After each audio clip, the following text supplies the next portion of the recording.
Hello everyone, welcome back to our second lecture.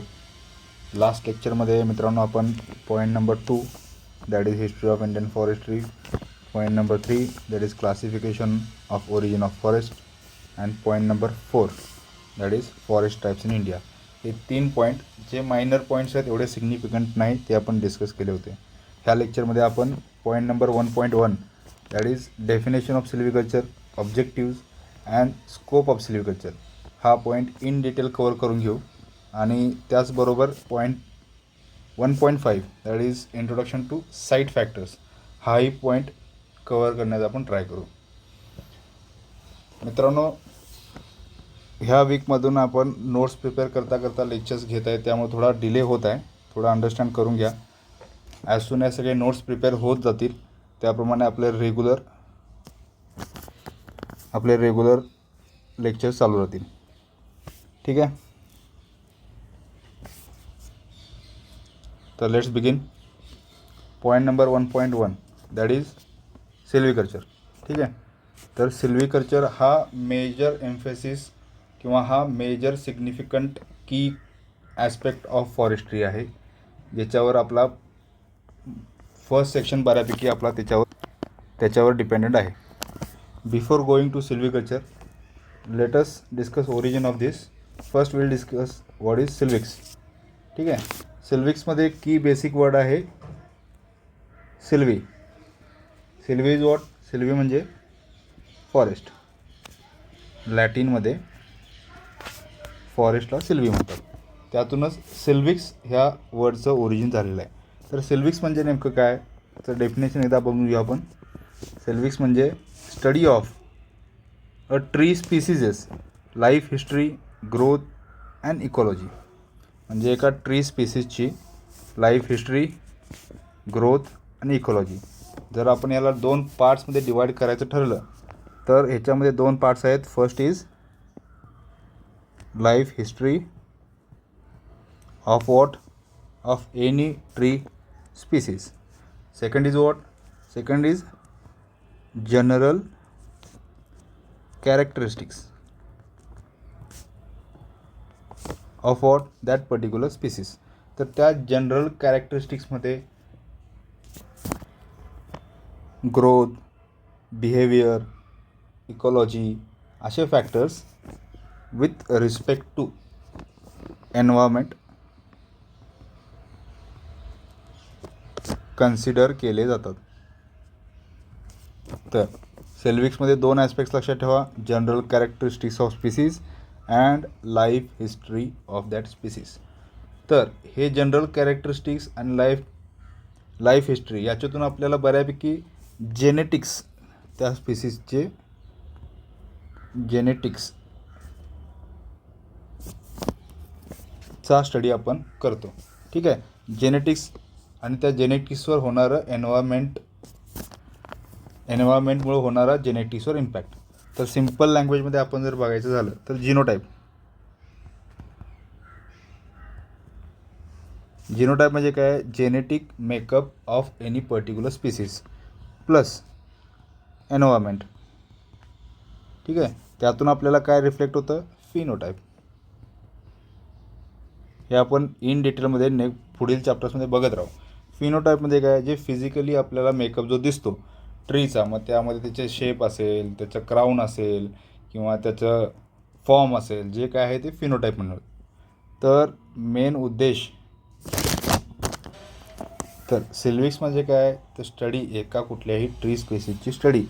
त्या स्टडीवरून आपल्याला काय समजतं की ट्रीची लाईफ हिस्ट्री काय, त्याचे कॅरेक्टरिस्टिक्स काय with respect to what, the environment that species lives in to. याचा सगळ्याचा इम्पॅक्ट त्याच्या जेनेटिक्सवर कसा होतो आणि त्यातून त्याचा इम्पॅक्ट ॲज अ कॉन्सिक्वेन्स त्याच्या फिनोटाईपवर म्हणजे फिजिकल फॉर्मवर कसा होतो, ही सगळी स्टडी आपण सिल्व्हिक्समध्ये बघतो. ठीक आहे, तर सिल्व्हिक्स आपल्या सिलेबसला ॲज सच नाही आहे, पण सिल्व्हिक्स बिकम्स फाउंडेशन फॉर वॉट, सिल्व्हिकल्चर. तर आता सिल्व्हिकल्चरचं डेफिनेशन आपण बघायची झाली, जी आपल्या सिलेबसच्या अनुषंगानं खूप इम्पॉर्टंट आहे.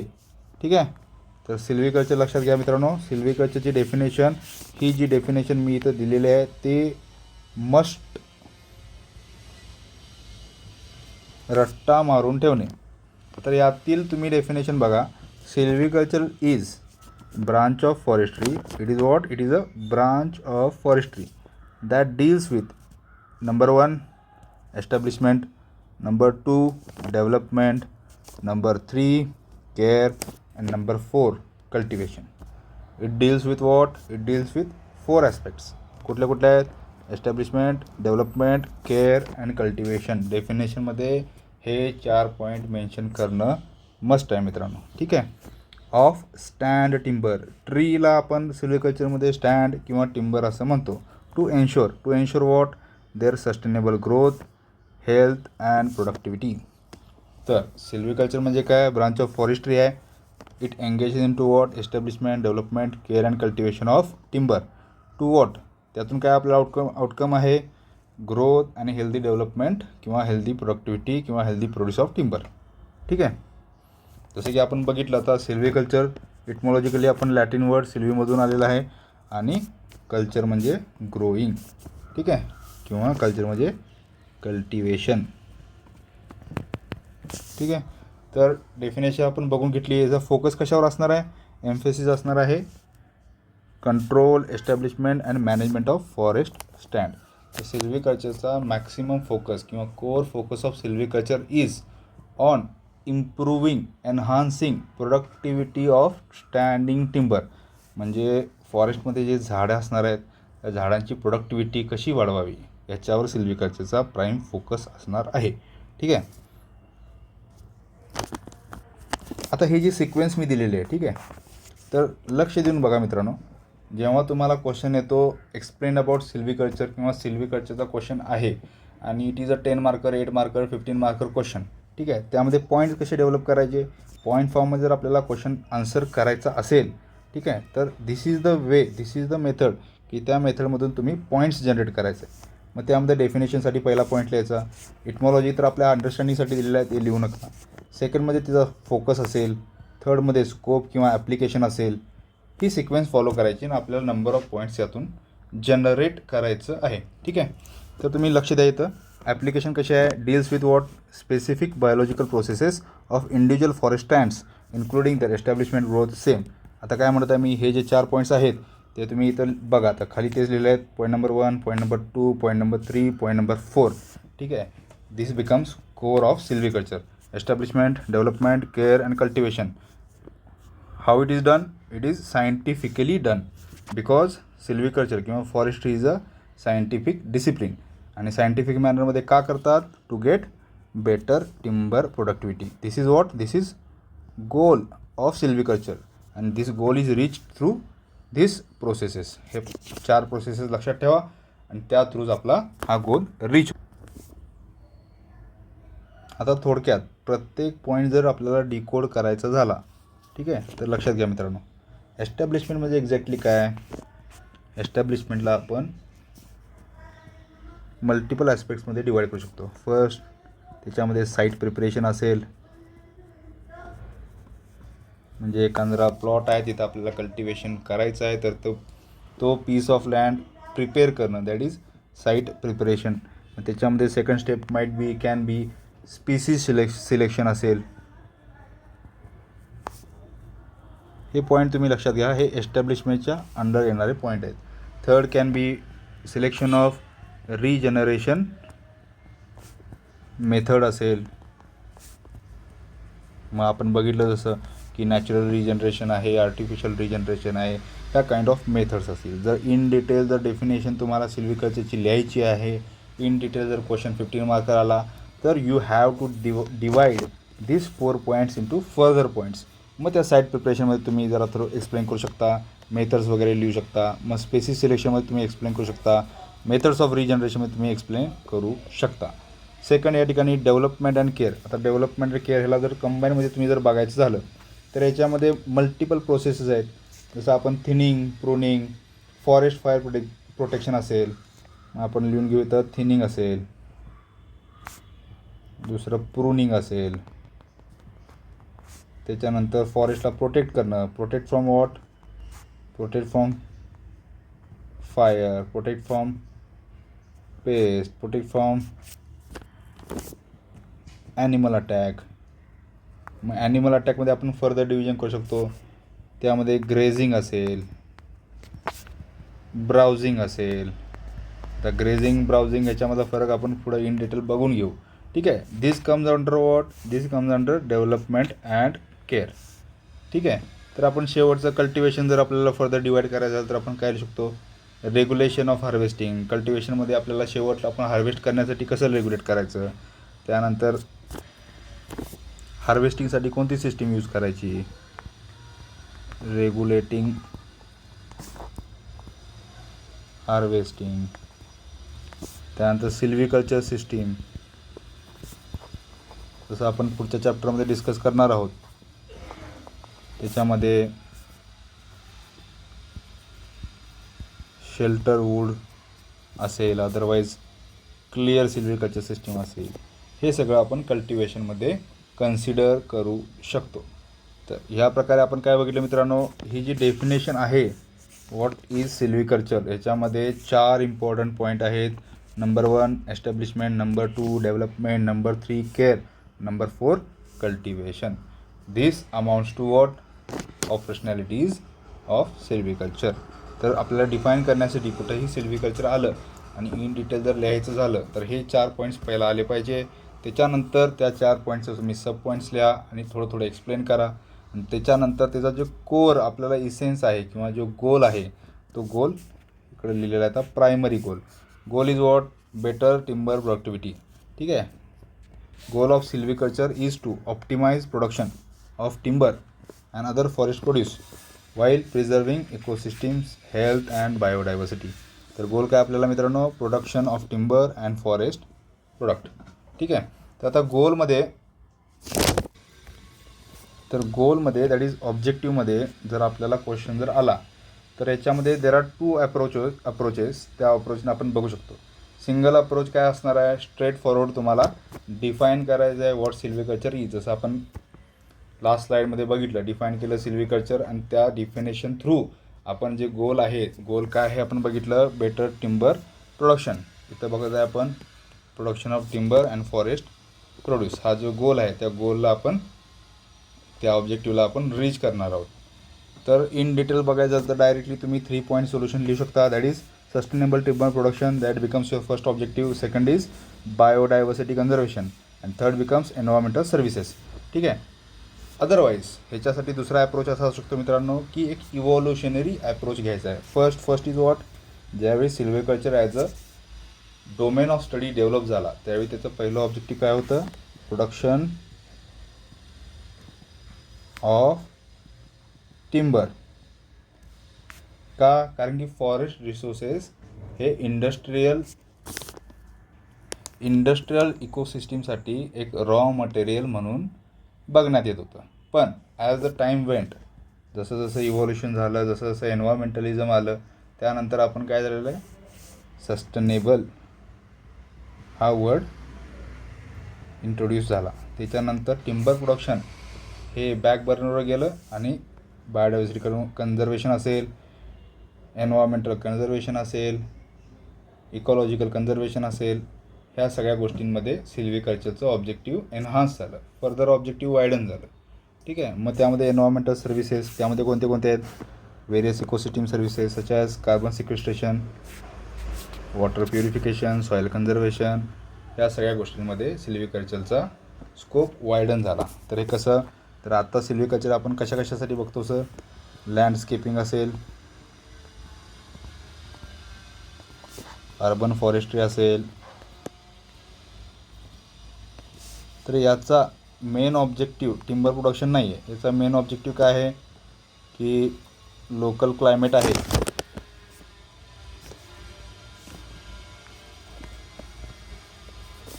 लोकल मायक्रो क्लायमेट इन्फ्लुएन्स करणे, एअर पोल्युशन रिड्यूस करणे, साऊंड पोल्युशन कंट्रोल करणे, ॲस्थेटिक व्हॅल्यू एन्हान्स करणे, हे ऑब्जेक्टिव्ह आत्ता मॉडर्न डेमध्ये आपल्याला सिल्व्हिकल्चरचे बघायला मिळतात. ठीक आहे. कळालं मित्रांनो. आता नेक्स्ट पॉईंटकडे बघू आपण. नेक्स्ट पॉईंट इज प्रिन्सिपल्स और ऑपरेशन्स, किंवा आपण त्याला स्टेजेस म्हणू शकतो. जनरल सिल्व्हिकल्चरमध्ये कोणते कोणते स्टेजेस इम्पॉर्टंट आहेत. फर्स्ट वन इज, ज्या हेडिंग्ज मी इथं दिलेल्या आहेत that becomes important, very important part of your content. ज्यावेळी तुम्ही आन्सर लिहित आहात यामध्ये काय आहे याच्यापेक्षा हेडिंग आणि example, these are the two most important factors that you have to write in answers. कारण की ॲस्पेक्ट किंवा इसेन्स असा आहे मित्रांनो, कंटेंट खूप असणार आहे. त्या कंटेंटला तुम्हाला 10 पॉईंट्स असतील तर त्या 10 पॉईंट्सला 5 पॉईंट्स बॉईल डाऊन करून त्या 5 पॉईंट्सचा सिक्वेन्स, पहिला पॉईंट कोणता, दुसरा कोणता, तिसरा कोणता, चौथा कोणता, पाचवा कोणता, याला आपण प्रायोरिटायझेशन म्हणतो. ह्या प्रायोरिटी बेसिसवर कोणते तुम्ही पॉईंट्स लिहिणार आणि त्या पॉईंट्सला कसं सबस्टॅन्शिएट करणार, ठीक आहे, याच्यावर तुम्हाला मार्क्स किती पडणार हे ठरणार आहे. तर नंबर ऑफ पॉईंट्स तुम्ही लक्षात न घेता त्यातले इम्पॉर्टंट पॉईंट्स कोणते आहेत याच्यावर तुम्ही फोकस करा. जर क्वेश्चन प्रिन्सिपल्स किंवा स्टेजेसवर आला तर लक्षात ठेवा, फर्स्ट सुरुवात कुठून करणार आपण, साईट सिलेक्शन. साईट सिलेक्शनमध्ये काय, evaluate environmental factors like what, जसं आपण बघितलं एन्व्हायरमेंट फॅक्टर्स कोणते आहेत, सॉईल टाईप असेल, क्लायमेट असेल, टोपोग्राफी असेल किंवा बायोलॉजिकल फॅक्टर्स असतील. ह्या फॅक्टर्सला कन्सिडर करून आपण साईट सिलेक्ट करतो. कन्सिडर इकॉलॉजिकल और सोशो इकॉनॉमिक फॅक्टर्स, ठीक आहे.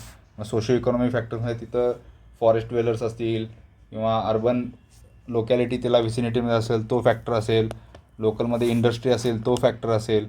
हे सगळे फॅक्टर्स कन्सिडर करून आपण सिल्व्हिकल्चरसाठी, अगेन मित्रांनो ही जी सिल्व्हिकल्चर आपण बघत आहोत that is all about production of timber.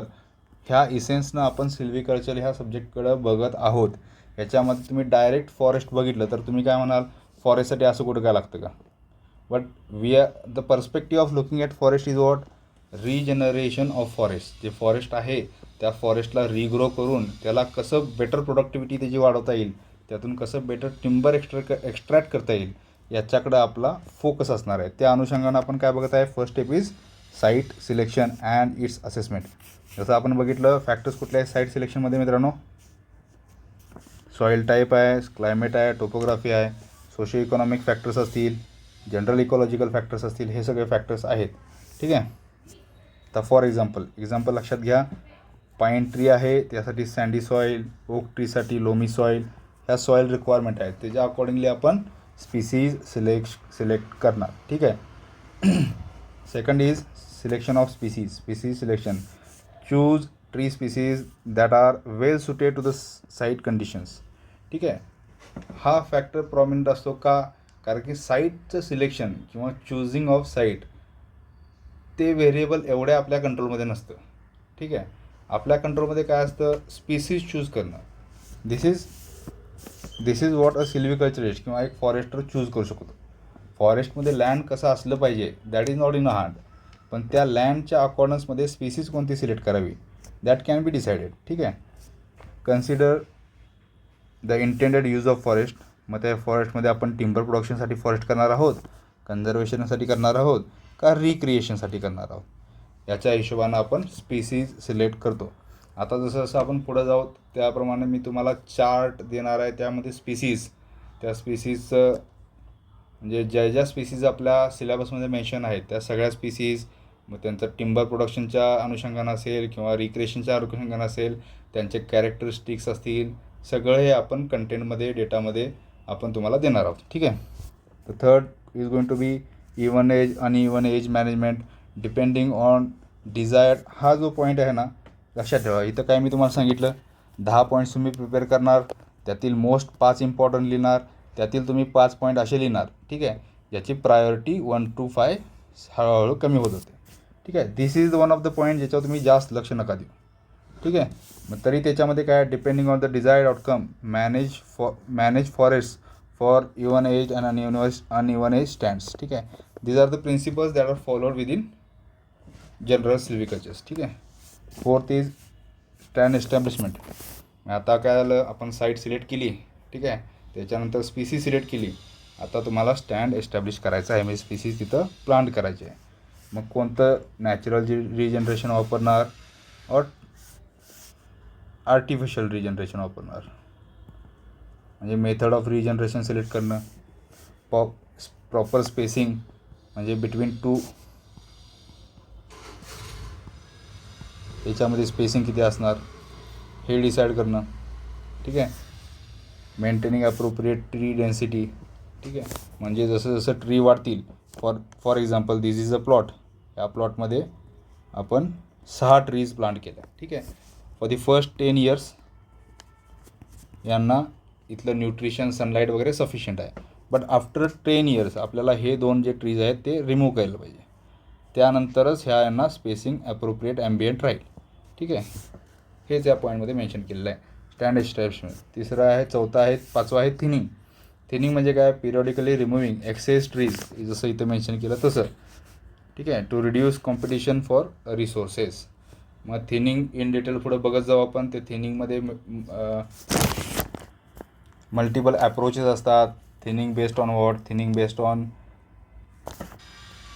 On age असेल, किंवा बेस्ड ऑन त्यांचा फॉर्म असेल, बेस्ड ऑन डिसीज किंवा डिफॉर्मिटी असेल.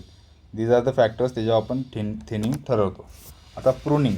थिनिंग कसं, एक कंप्लीट ट्री किंवा कंप्लीट स्टँड रिमूव्ह करतो. Pruning is what, pruning is तर for example this is a tree. तर प्रूनिंगमध्ये काय असणार आहे, हे ब्रांचेस कट ऑफ करणे, सो दॅट की पोल आहे हा पोल स्ट्रेट ग्रो करावा आणि त्याच्यामध्ये डिफॉर्मिटीज असतील त्या कमी याव्या याच्यासाठी, किंवा त्याची हाईट ग्रो व्हावी, बेटर न्यूट्रिशनल व्हॅल्यू ॲब्झॉर्ब करता यावी, साईड कॉम्पिटिशन रिड्यूस व्हावी, याच्यासाठी आपण प्रूनिंग करतो. 7th is harvesting. हार्वेस्टिंग आपल्याला माहीत आहे, कन्सिडरिंग सिलेक्टिंग सिस्टीम असेल, म्हणजे आपण बघितलं आता पुढं बघणार आहोत, शेल्टरवूड सिस्टीम असेल, क्लिअर सिस्टीम असेल, क्लिअर कटिंग असेल, या मल्टिपल सिस्टीम आपण हार्वेस्टिंगला वापरणार आहोत. 8th इज रोटेशन एज, म्हणजे optimum rotation age. Rotation age is what, age at which harvesting takes place. म्हणजे आता जर आपण सरळ बघितलं, फॉर एक्झाम्पल हे जर तुम्ही ग्राफ काढला, याच्यामध्ये व्हॉल्यूम ऑफ ट्री किंवा व्हॉल्यूम ऑफ टिंबर असेल आणि इथं नंबर ऑफ इयर्स आहेत. ठीक आहे. तर ट्री कशी ग्रो होणार, अशी हळूहळू ग्रो जाणार. ॲट सम पॉईंट थोडं प्लॅटू स्टेज येणार. ठीक आहे. आणि तिथून मग हळूहळू नॅचरली डिक्लाइन होत जाणार. तर मॅक्सिमम टिंबर व्हॉल्यूम गेन करण्यासाठी आपण इथं कट करू शकतो, पण this is a too long of a period. त्याच्यामुळं असा ॲम्बियंट एक पॉईंट सर्च केला जातो, त्या पॉईंटला रोटेशन एज डिसाईड केलं जातं, सो दॅट की सस्टेनेबल यील्ड, म्हणजे ॲन्युअली बेसिसवर एक पर्टिक्युलर यील्ड कॉन्स्टंटली आपल्याला मिळत राहील, असा हा पॉईंट आपण डिसाईड करतो. त्यालाच आपण रोटेशन लेंथ असं म्हणतो. ठीक आहे. त्यानंतर रिजनरेशन प्रॅक्टिसेस आहेत. त्याच्यामध्ये आपण बघितलं आता, ensure establishment of new trees, harvesting through natural artificial regeneration आपण बघितलं आहे. कोपायसिंग, सिडलिंग कोपायसिंग वगैरे हे आपण लास्ट लेक्चरमध्ये बघितलं आहे. ठीक आहे. Same way maintaining genetic diversity. त्याच्यानंतर सिल्व्हिकल्चरल सिस्टीम्स, सेम हार्वेस्टिंगमध्ये आपल्याला जे यूज होतात, employ different silvicultural systems like clear cutting, shelterwood, selection harvesting based on the objective. ठीक आहे. Using shelterwood harvesting to regenerate shade tolerant. आता ह्याचं रिझन काय, थोडक्यात सांगतो. शेल्टरवूड सिस्टीम म्हणजे काय, असं एखाद्या प्लॉटला डिवाईड केलं जातं मल्टिपल कूजमधून. ठीक आहे. समजा इथं 8 ट्रीज आहेत, प्रत्येक कूमध्ये 8 ट्रीज आहेत. ठीक आहे. कन्सिडरिंग द फॅक्ट की इथं सगळ्या शेड टॉलरंट ट्रीज आहेत, यांचं एज व्हॅरी करतं. समजा सगळ्यात जर एकदम कट केल्या तर नवीन रिग्रो होणारे जे सॅपलिंग्स आहेत, त्या सॅपलिंग्सवर काय होणार आहे, सोलार इन्सोलेशन पडणार, आणि त्या शेड टॉलरंट ट्री असल्यामुळे त्यांना they want shade to grow. ठीक आहे. त्याच्यामुळे काय करायचं, ॲट फर्स्ट हा कट ऑफ करायचा, हा कट ऑफ करायचा, हा कट ऑफ करायचा, सो दॅट की याच्यामध्ये जे रिग्रो होणारे प्लांट्स आहेत ते ह्या दोन्हीच्या शेडमध्ये रिग्रो होतील. हे थोडक्यात शेल्टरवूड सिस्टीमचं बेसिस आहे. ठीक आहे. त्यानंतर biodiversity conservation, forest health management from pest diseases invasive species to maintain health of forest. ठीक आहे. 14 point is continuous monitoring and adaptive management. ठीक आहे. Regularly assess forest conditions, adjust management practices as needed. These are the principles or these are the steps that are followed in silviculture. यातील तुम्हाला top 10 जे most important आहेत ते तुम्ही select करून घ्या. ते तुम्हाला मी हे झाल्यानंतर नंबर करून देईन. ठीक आहे. That is forest. Then it is forest management. 16 आहे economic and social considerations.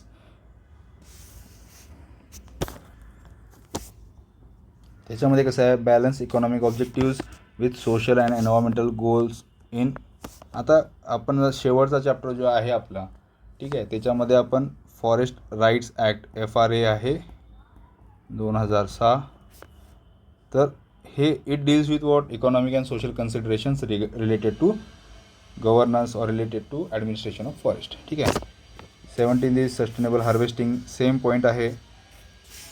Regeneration practice असेल किंवा हार्वेस्टिंग पॉईंट आहे त्याच्यामध्येच हा सस्टेनेबल हार्वेस्टिंग हा पॉईंट आहे. आणि last one is legal and ethical considerations. ठीक आहे. आता परत आपण बघू यातील मोस्ट इम्पॉर्टंट कोणते कोणते आहेत लक्षात ठेवा. Point number 1 important, point number 2 again important, point number 4 important, point number 5 important, point number 6 important, point number 7 important. ठीक आहे. You can group these 2 points into 1 while writing your answer. ठीक आहे. Point number 9 important. Again हार्वेस्टिंगमध्येच silvicultural system हाही point तुम्ही regroup करू शकता. हा पॉईंट नंबर 12 इम्पॉर्टंट. ठीक आहे. हे 3 पॉईंट तुम्ही रिग्रुप करून एकच फॉरेस्ट मॅनेजमेंटमध्ये लिहू शकता. ठीक आहे. एवढे इम्पॉर्टंट पॉईंट तुम्हाला तुमच्या आन्सरमध्ये जर स्टेजेस और फेजेस इन्वॉल्ड इन सिल्व्हिक और स्टेप्स इन्वॉल्ड इन सिल्व्हिकल्चर हा क्वेश्चन असेल तर एवढे पॉईंट येणं नेसेसरी आहे. ठीक आहे. तर next according to syllabus next point आहे आपला स्कोप ऑफ सिल्व्हिकल्चर. ठीक आहे. स्कोप ऑफ सिल्व्हिकल्चर म्हणजे काय की सिल्व्हिकल्चरचा ॲप्लिकेशन बेस किती ब्रॉड आहे. ठीक आहे. सिल्व्हिकल्चर ॲज अ सायन्स किंवा बॉडी ऑफ नॉलेज कुठं कुठं अप्लाय करता येतं तर त्याला स्कोप ऑफ सिल्व्हिकल्चर असं म्हणतात. ठीक आहे. तर या ठिकाणी first is going to be timber forestry. जसं आपण बघत आलेलो आहे major objective of silviculture is what to produce better quality of stand timber. ठीक आहे. टिम्बर फॉरेस्ट्री आहे. Stand density management. Silviculture helps optimize tree spacing to maximize timber production and quality. ठीक आहे. याच्यामध्ये कसं आहे की थिनिंग, फर्स्ट इज थिनिंग. जसं आपण डिस्कस केलं की किती स्पेसिंग असलं पाहिजे, किती इयर्स नंतर थिनिंग झाली पाहिजे, कोणते ट्रीज रिमूव्ह केले पाहिजे, त्याचं जे फाउंडिंग प्रिन्सिपल आहे ते आपण सिल्व्हिकल्चरमध्ये शिकतो. Controlled removal of trees to enhance growth and health of remaining ones that is thinning. Reforestation, planting and regenerating of forest to ensure sustainable timber supply. तर फर्स्ट स्कोप कुठं होतो तर टिम्बर फॉरेस्ट्रीमध्ये. सेकंड कुठं जातो वाईल्ड लाईफ फॉरेस्ट्री म्हणजे काय habitat enhancement. ठीक आहे. हॅबिटॅट एन्हान्समेंट असेल. आता तुम्हाला इथं एक्झाम्पल देतो लक्षात घ्या. कुनो पालनपूर या ठिकाणी चिता रिइंट्रोडक्शन प्रोग्राम आपल्या इथे झालेला आहे. ठीक आहे. त्याच्यानंतर स्टेप्स अंडर सिल्व्हिकल्चर सिस्टीम कोणते घेतलेले आहेत तिथं ग्रासलँड कल्टिवेशन साठी एफर्ट्स घेतलेले आहेत. For what habitat enhancement so that त्या ग्रासलँडमुळं तिथं प्रेची पॉप्युलेशन आहे, चिताची प्रे जी आहे त्याची पॉप्युलेशन आहे एन्हान्स व्हावी. सेम सिमिलर महाराष्ट्रामध्ये एक्झाम्पल आहे, नोट करून घ्या मित्रांनो. मेळघाट, मेळघाटामध्ये सुद्धा ग्रासलँड्स त्याला आपण कोरोना असं म्हणतो. ठीक आहे, डेव्हलप केलेले आहेत. सो दॅट वॉट, की जे बिबटे आहेत, ठीक आहे, लेपर्ड आपण म्हणतो, बिबटे आहेत ते मेळघाट वाईल्ड लाईफ सेंच्युरी असेल किंवा जे रिझर्वड एरिया आहे त्याच्या बाहेर प्रेच्या किंवा फूडच्या साठी बाहेर न येता आतमध्येच फूड डेव्हलप व्हावं, त्याचं आतमध्येच प्रे तिथं कन्झर्व व्हावा, याच्यासाठी मेळघाटमध्ये सुद्धा ग्रासलँड डेव्हलपमेंट चालू आहे. That becomes part of habitat enhancement, edge effect management, creating forest edge benefit species that thrives in transition zone. Transition zone म्हणजे कोणता? हा फॉरेस्ट आहे, इथं ह्युमन पॉप्युलेशन आहे, याच्यामध्ये जो ट्रान्झिशन झोन आहे त्याचं मॅनेजमेंट करणं, हे सुद्धा सिल्व्हिकल्चरचा स्कोप आहे. Third is conservation forestry, biodiversity preservation. जसं आपण वाईल्ड लाईफ बघितलं त्याचप्रमाणे मल्टिपल स्पीसीजचं बायोडायव्हर्सिटी प्रिझर्वेशन करणं. ठीक आहे, silviculture practices can promote native species diversity and protect endangered flora and fauna. ठीक आहे, कॉमन आहे. ठीक आहे, old growth restoration effects to return forest to more natural and undamaged state. म्हणजे असे फॉरेस्ट प्रिझर्व करणं की त्या फॉरेस्टमध्ये बाकीचा इंटरफरन्स कमी असला पाहिजे आणि तो नॅचरली ग्रो होत होत ओल्ड झाला पाहिजे. ठीक आहे. Fourth is fire management, fuel reduction. Silviculture can reduce the accumulation of inflammable vegetation, mitigating wild fire risks. आता याचं एक्झाम्पल जर द्यायचं झालं, ठीक आहे, तर इन्व्हेजिव्ह एलियन स्पीसीज, ठीक आहे, या ज्या येतात तर त्या generally dry up in summer and tend to catch fire. ठीक आहे, लाईटनिंग वगैरे फायर कॅच होतं, त्याच्यामुळं फॉरेस्ट फायरची वल्नरेबिलिटी किंवा सिव्हिअरेबिलिटी वाढते. ठीक आहे, तर सिल्व्हिकल्चरच्या स्कोपमध्ये हेही येतं की असल्या स्पीसीजला रिड्यूस करावं. ठीक आहे, त्याचबरोबर फायर ब्रेक्स. फॉर एक्झाम्पल हे फॉरेस्ट आहे, ह्या सगळ्या ट्रीज आहेत. धिस स्पेस जिथं एकतर fire Hardy trees, otherwise spacing create करायची सो दॅट की इथून जी फायर येईल ती इथं थांबल आणि कंप्लीट फॉरेस्टमध्ये फायर लागणार नाही. That is fire breaks. Fifth one is urban forestry. ठीक आहे, याचं तुम्ही आता अर्बन फॉरेस्ट्रीचं लिहून घ्या. Case study Warje model of urban forestry. Urban forestry. Second, Miyawaki forestry. हे डेन्स फॉरेस्ट्रीचा टाईप आहे, त्याच्यामधून मायक्रो फॉरेस्ट क्रिएट केले जातात. वारजे फॉरेस्ट्री एक मॉडेल आहे पुण्यामधील, त्याच्यामध्ये अर्बन फॉरेस्ट्रीवर फोकस केला जातो. मग अर्बन फॉरेस्ट्रीमध्ये आपल्याला काय काय मिळतं, जसं मगाशी बोललो मी, एकतर शेड, ॲस्थेटिक्स, ठीक आहे, साऊंड पोल्युशन रिड्यूस करणं, ठीक आहे, लाईट पोल्युशन रिड्यूस करणं, एअर पोल्युशन रिड्यूस करणं, ह्या ज्या ॲस्पेक्ट्स आहेत ह्या आपल्याला अर्बन फॉरेस्ट्रीतून मीट केल्या जातात. Sixth is climate change mitigation. त्याच्यामध्ये कार्बन सिक्वेस्ट्रेशन हे एक इम्पॉर्टंट ॲस्पेक्ट आहे, त्याच्यावर बऱ्यापैकी क्वेश्चन आपल्याला विचारला जाऊ शकतो. Seventh is recreation forestry. ठीक आहे, त्याच्यामध्ये ॲस्थेटिक आहे, सेफ्टी आहे. रिक्रिएशन फॉरेस्ट्रीमध्ये अजून ट्रायबल टुरिझम, जंगल सफारी यासारखे ॲडव्हेंचर्स आपण रिक्रिएशन फॉरेस्ट्रीमधून डेव्हलप करू शकतो आणि लोकल लेवलला एम्प्लॉयमेंट जनरेट करू शकतो. ठीक आहे. Next is water resource management. तर ब्रॉडर ॲस्पेक्टमध्ये जर विचार केला, ठीक आहे, तर सिल्व्हिकल्चर इन अ ब्रॉडर सेन्स आपल्याला वॉटरशेड डेव्हलपमेंट, ठीक आहे, याच्यामध्ये खूप बेनिफिशियल राहतं. ठीक आहे, त्याच्यामध्ये कसं असतं, सॉईल कन्झर्वेशन असेल, जी सॉईल लॉस होतो रेनफॉलमुळे तो कन्झर्व करणं असेल, पर्कोलेशन इन्क्रीज करणं असेल,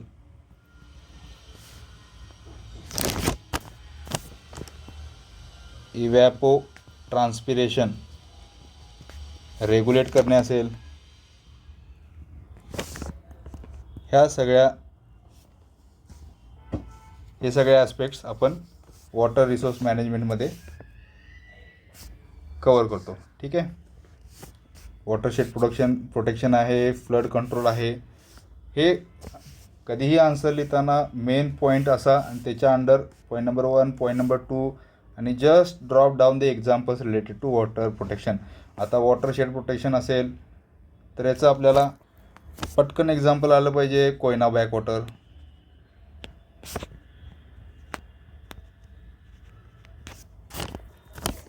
ठीक आहे. फ्लड कंट्रोल, पटकन आपल्याला एक फेनॉमेना लक्षात आलं पाहिजे. लिहून घ्या मित्रांनो, स्पॉन्ज पार्क्स. तर अर्बन फ्लड्समध्ये स्पॉन्ज पार्क्स असतात. त्याच्यामध्ये वेटलँड्स प्लस ट्रीज किंवा cultivation of trees in tandem with wetlands हे फ्लडची इंटेन्सिटी कमी करतं आणि ते वॉटर ॲब्झॉर्ब करून घेतं. ठीक आहे. त्याचबरोबर 9th point is non timber forest produce. ठीक आहे. त्याच्यामध्ये फॉरेस्ट गार्डन आहेत, cultivation of non timber forest produce like mushrooms, herbs, medicinal plants. याच्यातून आपल्याला ट्रायबल इकॉनॉमिक डेव्हलपमेंट वर फोकस केला जातो. ट्रायफेड सारख्या ऑर्गनायझेशन इथं सक्रिय आहेत. ठीक आहे. Sustainable harvesting, silvicultural practices to ensure sustainable ability. याच्यामध्ये बांबू कल्टिवेशन,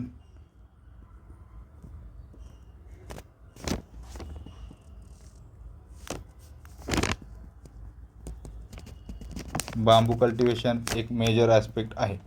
ठीक आहे. Next is erosion control. जसं आपण बघितलं सॉईल स्टॅबिलायझेशन, स्लोप मॅनेजमेंट. याच्यासाठी आता जर आपण बघितलं तर मोस्ट ऑफ दी वेस्टर्न घाटचा एरिया लँडस्लाईड प्रोन आहे. ठीक आहे. तर त्याच्यामध्ये सॉईल स्टॅबिलायझेशनसाठी आपण फॉरेस्ट्री किंवा सिल्व्हिकल्चरचा स्कोप आपल्याला दिसतो. त्याचबरोबर स्लोप मॅनेजमेंट असेल, planting of trees on steep slopes to reduce risk of landslide. ठीक आहे.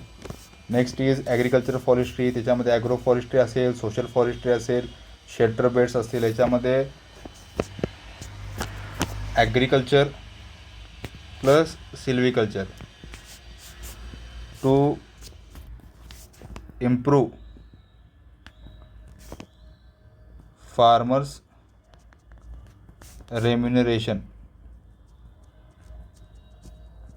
हा एक लॉंग टर्म ऑब्जेक्टिव्ह या ठिकाणी आहे. ठीक आहे. त्याच्यानंतर last point is going to be forest education and research. This is also scope of silviculture. त्याच्यामध्ये एक्सपेरिमेंटल फॉरेस्ट असतील. Silviculture provide opportunities for studying and testing forest management techniques. ठीक आहे. त्यामध्ये जेनेटिक्सची स्टडी असेल, डेमॉन्स्ट्रेशन ऑफ साईट्स असतील. त्याच्यानंतर development of better species. ठीक आहे. हे सगळे ॲस्पेक्ट्स आपण फॉरेस्ट एज्युकेशन अँड रिसर्चमध्ये स्टडी करतो. ठीक आहे मित्रांनो. तर आपण मेजर कोणते पॉईंट्स लक्षात घेतले. टू बिगिन विथ पहिला पॉईंट होता डेफिनेशन. ठीक आहे. जर सिलेबसचा पॉईंट 1.1 जर आपण बघितला तर first point is definition, second is objective and third is scope.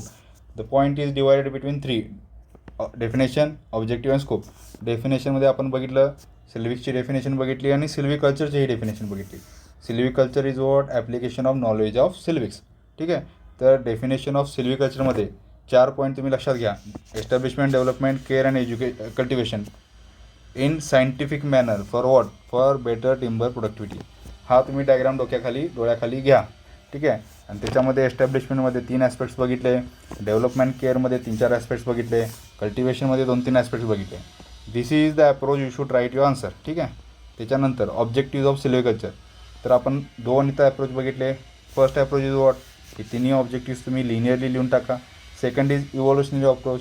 त्याच्यामध्ये कसं फर्स्ट अप्रोच आहे प्रोडक्शन ऑफ टिंबर. ठीक आहे. आणि जसं जसं इव्हॉल्युशन चालू झालं, जसं जसं एन्व्हायरमेंटलिझमला स्कोप वाढला, तसं तसं त्यातून अप्रोच चेंज झाला आणि प्रोडक्शन ऑफ टिंबरपासून त्याच्यामध्ये काय झालं, प्रोडक्शन टू प्रोटेक्शन हा आपण शिफ्ट बघू शकतो. सस्टेनेबल आहे, सस्टेनेबल डेव्हलपमेंट ऑफ फॉरेस्ट आहे, सस्टेनेबल टिंबर प्रोडक्शन आलं, बायोडायव्हर्सिटी कन्झर्वेशन आलं, एन्व्हायरमेंटल सर्व्हिसेस आलं. हा जो ॲस्पेक्ट आहे इतर ठिकाणी आपण कवर केलेला आहे. त्यानंतर स्टेजेस आपण बघितलेले आहेत. Important point number 1 that is site selection and assessment. Point number 2 it becomes what, species selection. Point number 4 stand establishment, म्हणजे एस्टॅब्लिशमेंट हा डेव्हलपमेंट अँड केअरचा ॲस्पेक्ट आहे. Point number 5 thinning. 6 मध्ये प्रूनिंग. 7वा आणि 8वा कंबाईन करून हार्वेस्टिंग किंवा रोटेशनल लेंथ वगैरे डिसाईड करणं. ठीक आहे, दिस इज द स्टेजेस. 9वा आहे रिजनरेशन प्रॅक्टिसेस, तो आपण हार्वेस्टिंगमध्येच इन्क्लूड केलेला आहे. 12th point is biodiversity conservation. आणि 14th point is continuous monitoring adaptive management. हे तीन जे ॲस्पेक्ट्स आहेत हे एकत्र आपण लिहू शकतो. याचप्रमाणे next point is scope of silviculture. याचा अर्थ silviculture as a body of knowledge कुठं कुठं अप्लाय करू शकतो. तर ह्या ॲस्पेक्ट्समध्ये आपण बघितलं, टिंबर फॉरेस्ट्री आहे, वाईल्ड लाईफ फॉरेस्ट्री आहे, कन्झर्वेशन फॉरेस्ट्री आहे, फॉरेस्ट मॅनेजमेंट आहे. ठीक आहे, त्याच्यानंतर urban forestry, climate change mitigation, recreation forestry, water source management, non timber forest produces. ठीक आहे, इरोजन कंट्रोल, ॲग्रिकल्चर फॉरेस्ट्री आणि एज्युकेशन अँड रिसर्च. ठीक आहे, याचबरोबर आता आपण 1.1 टू 1.4 कवर केलेला आहे. ठीक आहे, याच्या ॲज सून ॲज आपण हा सगळा चॅप्टर कवर करू त्याच्यानंतर आपण एक मिनी टेस्ट, याच्यामध्ये मित्रांनो 10 क्वेश्चन्स असणार आहेत, आपण कंडक्ट करणार आहोत आणि पर्सनली मी चेक करणार आहे. ठीक आहे, त्या मिनी टेस्टमध्ये मॅक्सिमम जे रिपीटेड क्वेश्चन्स आहेत त्या रिपीटेड थीम्स आहेत. 5 इयर्स PYQ UPSC IFOS याचे जे ह्या first chapter that is what silviculture, most repeated themes ज्या असतील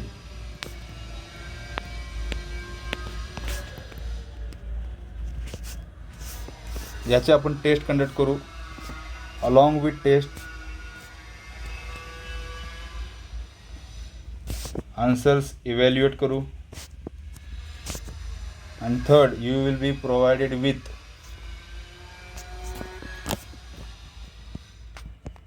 model answers to those questions. ठीक आहे, रिक्वेस्ट एवढीच आहे मित्रांनो. आता डुअल टास्क आपले चालू आहेत. First is what content development. आपल्यासाठी आपण प्रॉपर नोट्स काढत आहोत त्यामुळे थोडं टाईम लागत आहे. Second thing is what, first is content development. Second thing त्याच्यामध्ये व्हॅल्यू ॲडिशन करत आहोत. त्याच्यानंतर आपण टीचिंग करत आहोत. त्याच्यामुळं हे सगळं झाल्यानंतर मला वाटतं आहे हा वीक आणि नेक्स्ट वीक थोडं आपण स्लो जाणार आहोत. त्याच्यानंतर जसं आपलं कंटेंट डेव्हलप होईल, जसे आपले नोट्स रेडी होतील, त्याच्यानंतर विल मेक शुअर की विदिन 45 to 50 लेक्चर्स आपण सिलेबस कवर करत घेऊ. आणि आफ्टर एव्हरी चॅप्टर एक मिनी टेस्ट आपण कंडक्ट करू. ॲज सून ॲज आपला सिलेबस कवर होईल मित्रांनो, त्याच्यानंतर आपण आन्सर रायटिंग प्रोग्राम पण स्टार्ट करणार आहोत. त्याच्यामध्ये टेस्ट सिरीज ही आपण प्लॅन केलेले आहेत सो दॅट तुमचं आन्सर रायटिंग प्रॅक्टिस होईल आणि तुम्ही इव्हॅल्युएशन थ्रू एक बेटर आन्सर रायटिंग करत करत तुमच्यामध्ये इम्प्रूव्हमेंट दिसेल. ठीक आहे, याच्यासाठी आपण रिस्पॉन्सिबिलिटी घेत आहोत. ठीक आहे, तर याचबरोबर आपण पॉईंट 1 ऑफ चॅप्टर 1 या ठिकाणी संपवत आहोत. तर नेक्स्ट लेक्चरमध्ये आपण another important point that is side factors हा कवर करणार आहोत. चलो, थँक्यू.